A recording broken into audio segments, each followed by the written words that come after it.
But the United States proved once again that we have the most powerful, most lethal, most sophisticated, and most fearsome.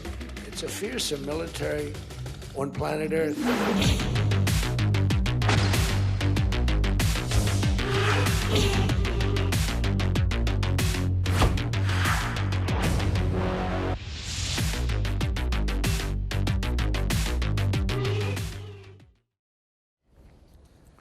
자, 베네수엘라의 마두로 축출이 지금으로부터 한 이제 14일째 정도 됐습니다. 그런데요, 유튜브 그리고 또 SNS상에서는요, 이런 주장이 돌기 시작합니다. 한번 보도록 하죠.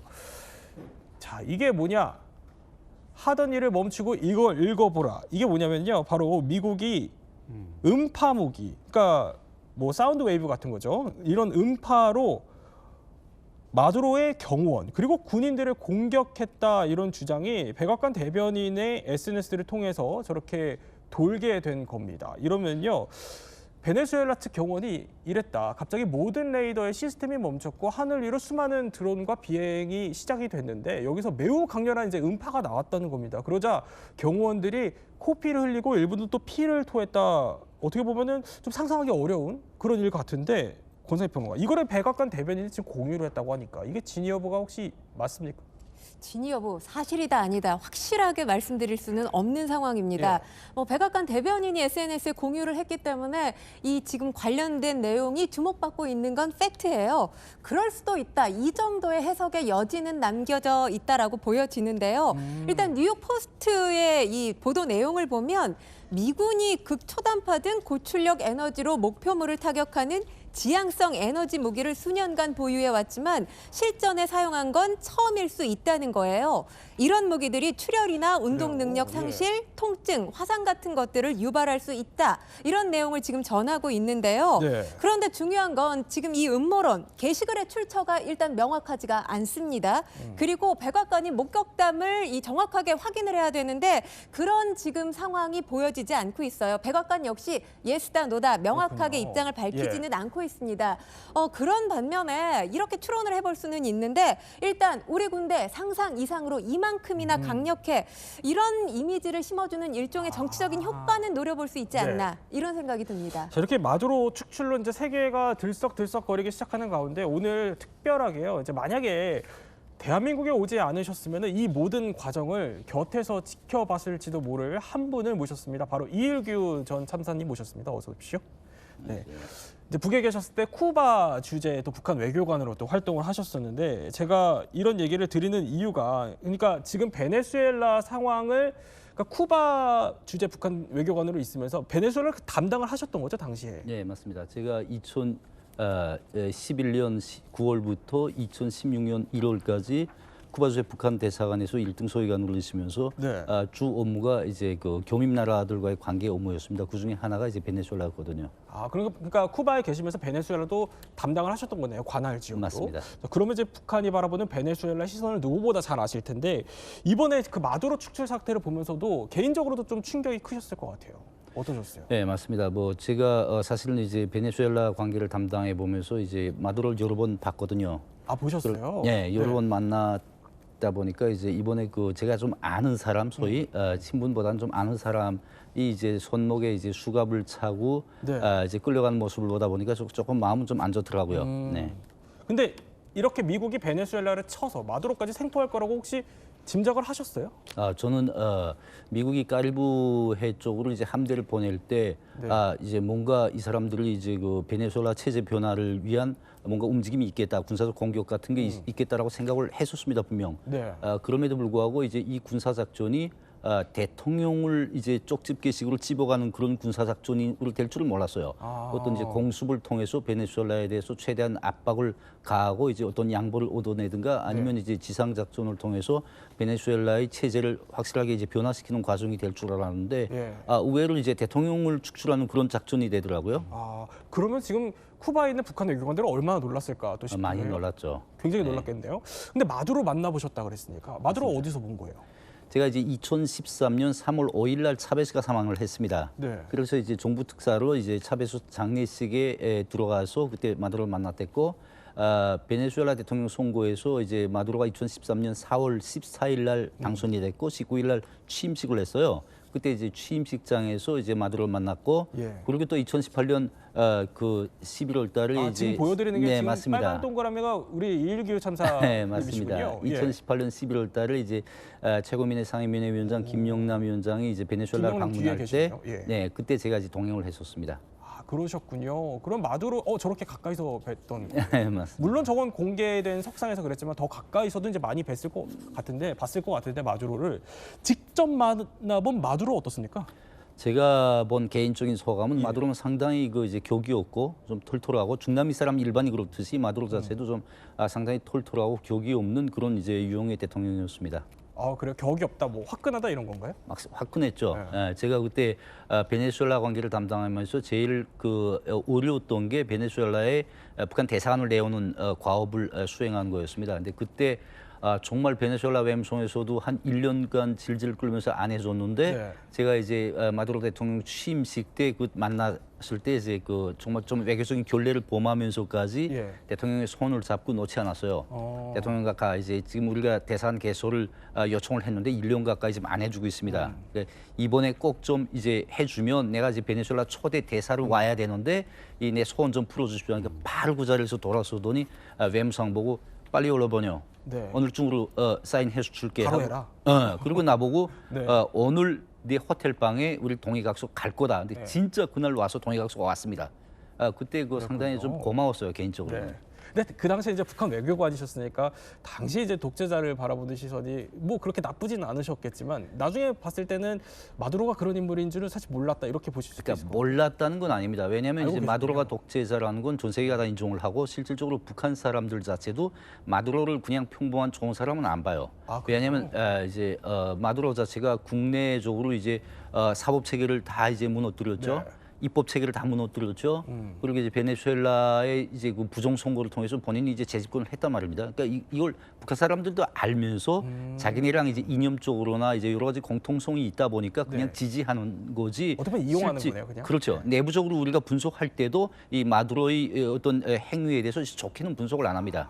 그러니까 어떻게 보면은 알면서도 이런 독재가 안 좋다는 거 알면서도 그냥 이용할 정도라는 거는 그렇죠. 북한과 베네수엘라가 그만큼 가깝고 형제의 나라이기 때문에 수교를 상당히 오랜 기간 했었죠. 그렇죠. 수교 관계가 오래됐습니다. 1974년에 네. 이제 국교를 수립했으니까 오래됐는데 사실 그 수교 당시만 해도 뭐 그렇고 그런 관계였어요. 그냥 카리브해 연안의 한 국가로 이렇게 교류를 했는데 1999년에 우고 차베스가 대통령에 당선되면서 북한과 베네수엘라 관계가 급진전하게 됩니다.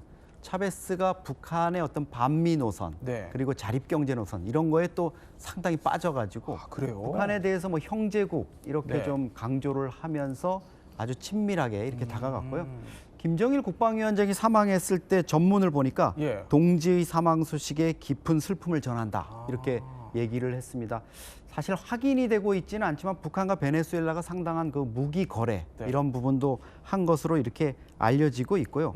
경제난 속에서도 2019년 평양에 베네수엘라가 이제 그 대사관을 개설하고 이래가지고 양측이 끈끈한 관계다 그렇군요. 이런 걸 좀 과시를 했죠. 근데 이 끈끈한 관계가 유독 또 잘 보이는 에피소드가 있는 게 알고 보니까 마두로가 2019년에 퇴진 압박을 받았을 때 이일기 참사님 평양으로 망명 가려고 했어요?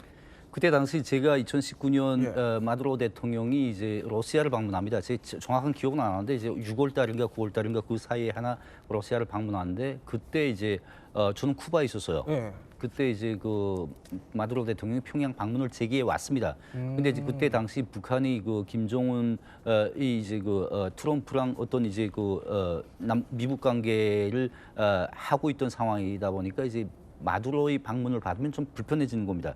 그래서 그때 마두로 방문을 받지 않고 대신 이제 지금 내무상을 하고 있는 디오사도 까베요 예. 그 사람을 받았거든요. 그러니까 평양 망명, 북한 망명을 마두로가 이제 추진했다. 이거는 조금 제가 볼 때는 좀 과한 그런 분석인 것 같습니다. 그렇군요. 어쨌든 이런 얘기까지 나올 정도로 두 나라가 가깝고 그러다 보니까 우리가 이제 지금부터 본격적으로 할 얘기는 이 마두로의 생포를 이렇게 가까웠던 형제의 나라인 북한, 김정은이 이걸 어떻게 보고 있을까, 떨고 있을까 싶기도 한데요. 일단 마두로 체포 이후에 나왔던 김정은의 반응부터 한번 볼게요. 일단 전격적인 체포 압송에 상당히 놀랐을 겁니다. 그 3일 현지 시간 네. 있었던 이 작전 직후 김정은이 원래 예정됐던 이제 미사일 발사, 극초음속 미사일 시험 발사가 있었거든요. 저 발사 훈련을 하는 거를 이제 7시간 만에 참관을 했고요. 네. 외무성이 또 19시간 만에 그 반발하는, 비난하는 보도를 냈습니다. 김정은이 저 자리에서 뭐라 그랬냐면요. 네. 최근의 지정학적 위기와 다단한 국제적 사변들이 핵전쟁 고도화 필요성을 설명하고 있다. 우리가 핵을 갖는 게 미국의 저런 행위들, 이런 것들을 막을 수 있는 어떤 유력한 요인이 되고 있다, 이런 건데, 쉽게 말하면 트럼프 형님, 네. 나는 핵 가지고 있어요. 마두로랑 달라요. 이런 메시지를 보낸 걸로 볼 수 있죠. 그리고 외무성도 사실은 미국의 뭐 불량배적인 본성이 확인됐다, 이렇게 얘기하면서도 네. 결정적인 건 이걸 주민들한테는 알리지 않고요. 대외 매체인 관영 조선중앙통신으로만 주민들은 냈습니다. 네. 아무래도 엘리트나 간부들 또 주민들이 이 소식을 알면 우리 원수님도 저렇게 되는 거 아니야 하고 또 그렇군요. 입소문이 번질 수가 있었겠죠. 오늘 특별하게 이일교 참사관님한테 이 질문은 안 드릴 수 없어요. 보면은 마두로 만나 뵙고 김정은도 직접 만나 뵙고 두 사람은 거의 동시에 본, 같이 본, 그게 우리나라의 거의 유일한 사람이 아닌가 싶기도 한데요. 그러면 진짜 마두로 사태를 지켜보는 김정은 속내는 어떨까요? 김정은으로서는 이번 베네수엘라 사태를 보면서 굉장히 많은 충격을 받았을 겁니다. 특히 이제 작년도 6월달에 미국이 이란 핵시설을 공습하지 않았습니까? 네. 그리고 이번에는 또 이제 베네수엘라 대통령을 이제 축출한 작전을 했단 말이에요. 사실 이제 이란이나 베네수엘라보다 북한의 방공망은 훨씬 더 취약합니다. 그래요? 근데 이제 김정은이 자신이 통제하지 못하는 용공을 통해서 이제 자신이 목숨을 노리는 전략 자산이 마음대로 드나들 수 있다는 걸 생각했을 때 굉장히 큰 불안이 아닐 수 없습니다. 그럼에도 불구하고 이제 잘 아시겠지만 이란이나 예. 베네수엘라, 북한 이 상황이 다 다릅니다. 북한은 앞서서도 말씀하셨지만 이제 굉장히 그 강력한 핵 무력을 가지고 있고 네. 이것이 자기를 확실하게 지켜주는 것이라고 김정은은 믿고 있고 또한 이제 베네수엘라나 이란처럼 이제 트럼프 대통령이 가져갈 수 있는 네. 경제적 혜택은 또 북한이 많지가 않아요. 그러니까 당분간은 이제 자신에 대한 이런 작전이 벌어지려고 믿지는 않을 겁니다. 그러나 가장 중요한 건 뭐냐면 여기서 김정은이가 이때까지 말로만 듣던 참수작전, 이미 전에 미국이 북한에 대해서 참수작전 계획을 했던. 가지고 있다는 건 알고 있었거든요. 비밀도 아니잖아요. 네. 근데 이 참수작전을 본인이 눈으로 목격했어요. 이 눈으로 목격한 김정은이 심정은 정말 제 생각엔 참으로 찹찹할 것 같습니다. 그러니까 델타 포스를 직접 어떻게 보면 실행되는 거를 목격했기 때문에 김정은이 그렇죠. 떨 수밖에 없다는 건데 그렇죠. 잠깐 지나갔던 얘기로 해주셨던 게 베네수엘라보다 북한 방공망이 취약하다고 그랬거든요. 이건 무슨 얘기예요? 베네수엘라는 이제 돈으로 다 이제 방공망을 쌓았어요. 중국으로부터 쌓았는데 네. 북한 같은 경우는 이런 중국으로부터 돈으로 방공망 시스템을 일식으로 이제 사올 수 있는 그 정도가 아니었습니다. 뭐 잘 아시겠지만 평양에 이제 당송연의 본부 총사로 무인기가 날아 들어오는 것도 몰랐잖아요. 그 정도로 북한이 방공망이 굉장히 취약하거든요. 그래요. 그러니까 저렇게 취약하다 보니까 김정은이 더 방공망을 믿을 수 없고 떨 수밖에 없다 이런 얘기신 것 같아요. 그렇죠. 자, 그러면 지금부터는 본격적으로 김정은이 마두로의 축출을 이렇게 말씀하신 것처럼 마음 졸이면서 보고 있을 만한 그런 이유들 하나씩 짚어보려고 합니다. 자, 이름하여 저희가 붙여봤습니다. 김정은의 악몽 그 첫 번째 마두로 다음 타깃은 나라는 건데, 그러니까 마두로 다음에 자신이 대상이 될 수도 있겠다 이런 두려움이 있지 않겠냐라는 건데, 자, 평소에 이제 김정은을 만나 뵈셨으니까 북에 계셨을 때 김정은이 이런 축출 뭐 이런 작전에 대해서 얼마나 두려움을 느끼고 있어요? 김정은뿐 아니라 이제 북한의 6대 독재자들 자체가 이제 가장 중시했던 것이 이제 본인이 건강 그리고 네. 신변 안전 이거였거든요. 본인이 건강이나 신변 안전과 관련해서는 정말 사소한 양보도 없었습니다. 그래요? 그러니까 자그마한 결점도 있어서는 안 된다. 네. 그러니까 신변 허위 사업에서는 단 한 번이 실수도 있어서는 안 되며 이게 다 이제 말하자면 이제 북한 김정은이 추구하는 이제 체제 안전의 기본 목표거든요. 네. 그런데 이제 정말 자신들이 아까도 말씀드렸지만 자신들이 통제할 수 없는 그런 용공을 통해서 자신의 전략 자산이 들어와서 이미 순간에 자신이 자신을 타격할 수 있다라는 걸 현실로 목격했을 때 김정은이 받아는 충격 그리고 이제 김정은을 경호하는 그 경호국의 충격이라는 게 대단할 것 같습니다. 근데 그러니까 사전에 이런 얘기들도 있네요. 그러니까 만약에 주민 지역에서 김정은의 행사가 열리게 되면은 그 주변에 있는 아파트까지 일시 철거를 시켜요? 이 정도예요? 그게 이제 말씀하신 그대로 이제 북한에서 김정은을 경호하는 게 여러 교부를 경호가 됩니다. 이제 안전부, 네. 저희 경찰이라고 하는 거, 그리고 보위부, 이제 저 어청국이라는 데서 전문적으로 경호를 합니다. 그리고 이제 뭐 지금거리에서는 허위국이 경호를 하잖아요. 주민 지역에서 이제 그 김정은 행사할 때는 그 소위 말하자면 유효 사격거리 내 들어가는 아파트는 다 철수합니다.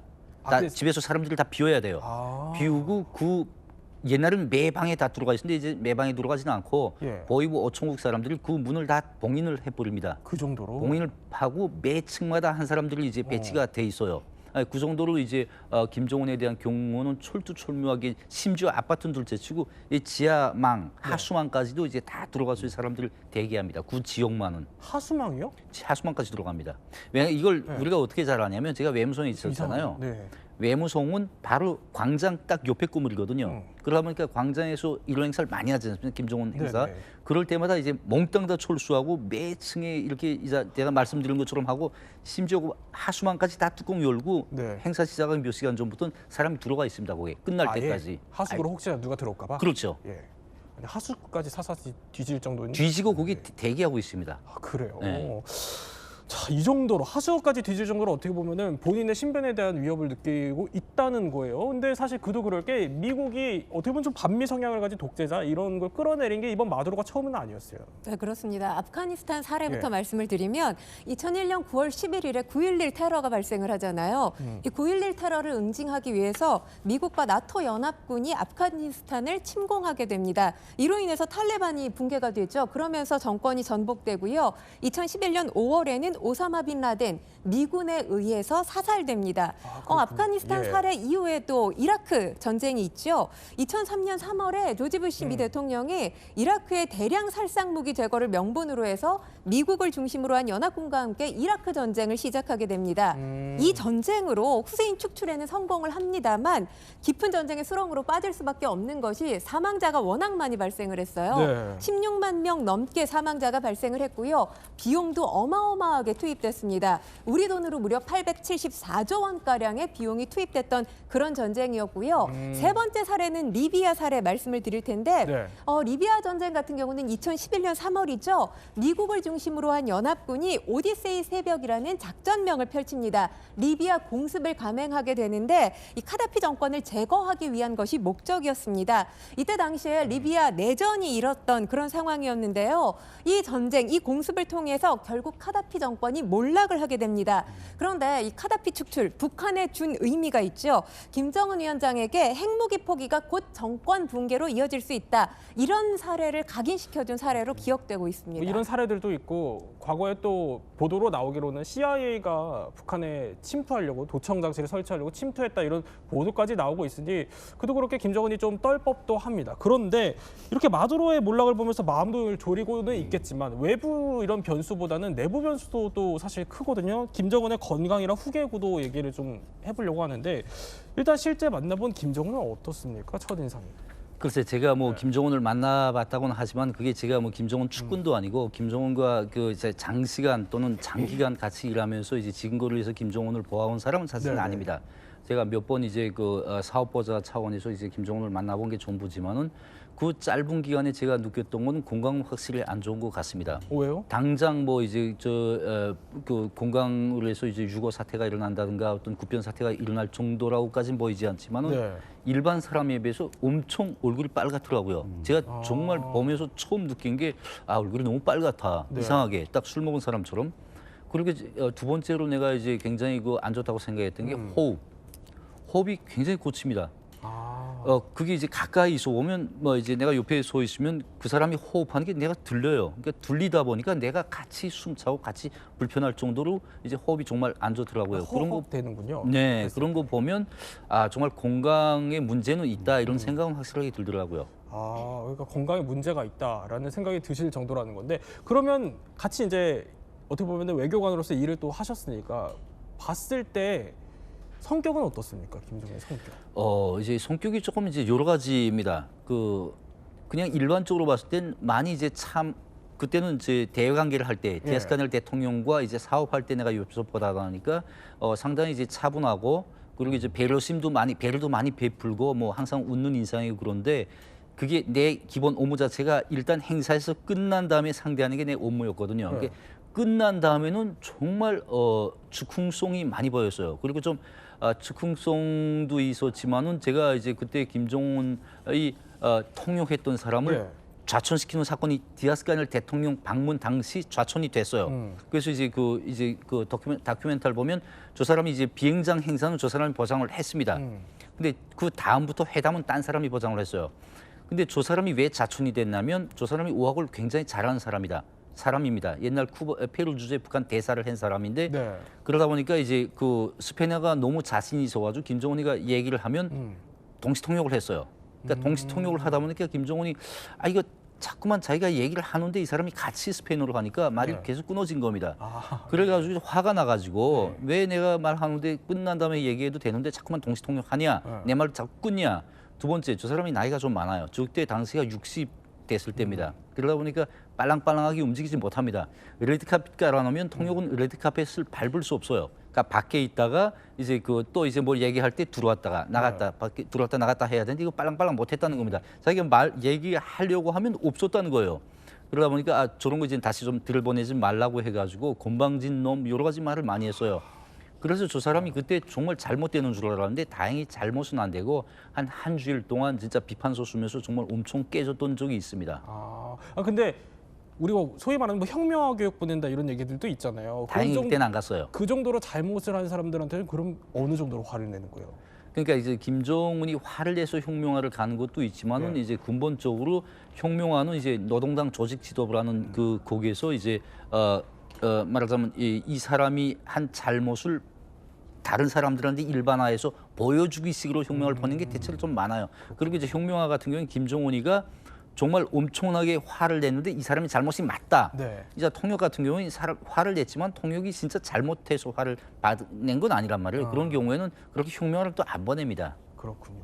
근데 우리가 이제 뭐 어쨌든 겉보기에는 건강이 썩 좋지 않아 보이고 무대와는 다르게 뒤에서는 화를 거침없이 내는 불같은 성격이다라는 증언을 해주신 거예요. 근데 가장 이제 요즘 사람들이 사실 궁금해하는 거는 김주에 대한 4대 세습이거든요. 이건 어떻게 보십니까? 글쎄 뭐 제가 이 자리에서 김주애가 이제 김정은이 후계자다 아니다라고 이제 말하는 건 좀 경솔을 한 것 같고요. 그럼에도 불구하고 최근 들어서 작년에 이제 김정은이 중국 방문에 이어서 이제 최근 들어서 부쩍 김주애의 이제 동행이 많아졌고 특히 가장 주목되는 거는 옛날 사랑하는 자제분에서 존경하는 자제분으로 호칭이 바뀌었어요. 아시겠지만 사랑하는 하게 되면 이제 김정은이 사랑하는 자식이라는 뜻이 많습니다. 네. 그러나 존경하는 하면 김정은이 자식을 존경할 수는 없잖아요. 이건 주민이 존경한다는 그런 의미가 많이 내포되어 있습니다. 그렇게 보면 이제 이게 분명 김주애가 후계자 이렇게 단정짓지는 못하겠지만은 후계 구도를 위한 자국은 맞다. 쉽게 말하면 주민들한테 4대 세습은 확실하게 하겠다라는 그런 인상을 확실하게 주려는 그런 행보는 같아요. 근데 우리 이일기 천사님이 저희한테 사전에 인터뷰를 해주셨을 때 아니 김주애의 이름이 김주애가 아니라 김주예라고요? 그 이제 북한 내에서도 이제 사실은 북한 내에서 김정은 일가에 대해서 안다는 게 쉽지가 않습니다. 그 아는 것 자체가 이제 중범죄예요. 북한 내에서는. 그러다 보니까 웬만하면 사람들을 얘기를 안 합니다. 네. 그럼에도 불구하고 이제 호기심이 많고 특히 해외 파견돼 있던 외관들이나 뭐 해외 파견자들이 들어와서 뭐 김주애를 뭐 여러 가지 얘기를 많이 합니다. 거기다 이제 더해서 이제 김정은 지금거리에서 호위하는 호위국 성원들 자체도 이제 그 사람들은 실제 알거든요. 이름을 듣다 보니까. 근데 뭐 그 사람들한테 김정은이 가서 김주예다, 애다 이렇게 밝히지는 않잖아요. 그러니까 거기선 또 김주예라고 하는 소리를 제가 들었거든요. 근데 이제 해외에선 또 호위국 안에서?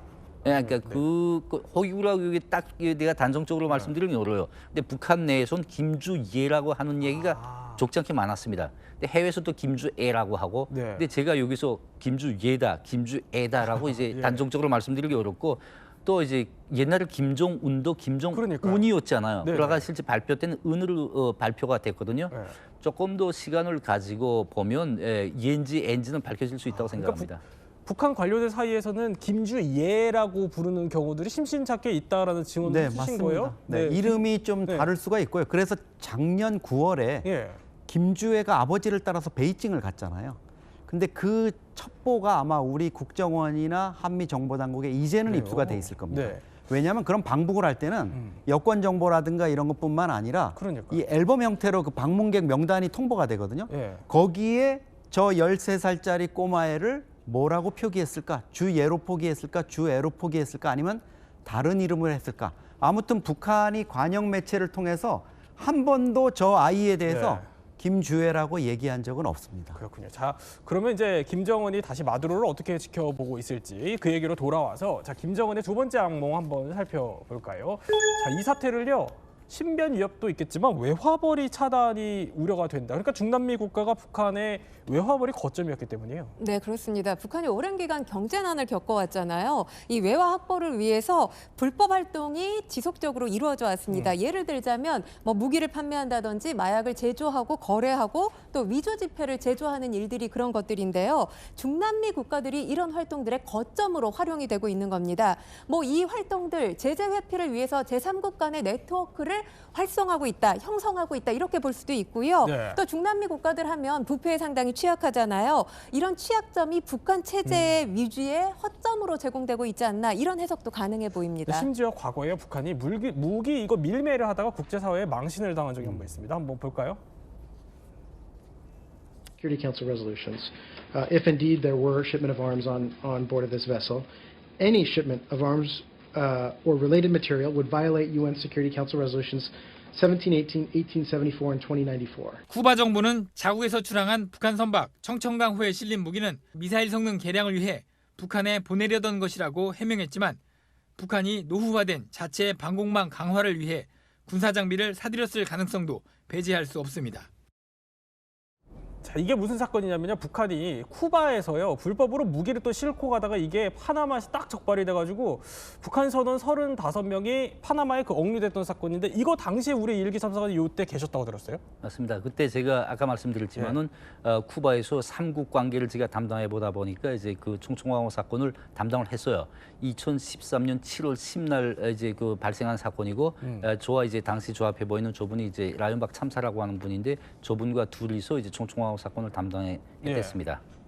당시 일기 참사님 모습인가요? 예, 저 맞습니다. 그러니까 이때 이 사건을 뿐만이 아니라 지금 우리가 하는 얘기는 결국에 이제 베네수엘라, 뭐 지금 쿠바, 콜롬비아까지 트럼프가 건드릴 수 있다 이런 경고를 날리고 있거든요. 이러면 북한 입장에서는 외화벌이 자금줄이 막힐 수 있겠다 이런 생각도 하겠네요. 의외로 이제 북한이 이제 쿠바나 베네수엘라, 콜롬비아, 심지어 이제 중남미 국가들과 이제 교역이 없어요. 정말 없습니다. 베네수엘라 같은 경우에도 이제 일부 외부에서는 뭐 원유고를 하지 않냐, 무기고를 하지 않냐. 진짜 못하고 있습니다. 베네수엘라는 모든 무기 같은 경우는 다 이제 그 벨라루시가 무기 그 수리랑 종비 그 관리해 주거든요. 네. 원유 같은 경우는 베네수엘라 기본 그 카르텔이 원유를 다 관리하는데 이거 누구도 범접을 못합니다. 이 한 80%는 다 중국 사람들이 와서 가져에 가거든요. 그러다 보니까 북한 같은 나라가 이제 여기에 끼어들지를 못합니다. 뭔가 큼직한 돈덩이를 내줘야 되는데 북한이 그 돈이 없거든요. 그러니까 중남미 지역이 북한의 이제 그 돈줄을 차단했다. 그거는 조금 좀 지나친 분석이 아닐까 이렇게 생각이 됩니다. 그렇군요. 또 이거는 어떻게 보면 좀 과장됐을 수 있다 이런 얘기죠. 네. 자, 세 분과 함께 이 마두로 축출 사태를 김정은이 어떻게 지켜볼지에 대해서 한번 이율기 전 선사님 모시고 이야기 나눠봤습니다. 저희는 60초 후에 뵙겠습니다.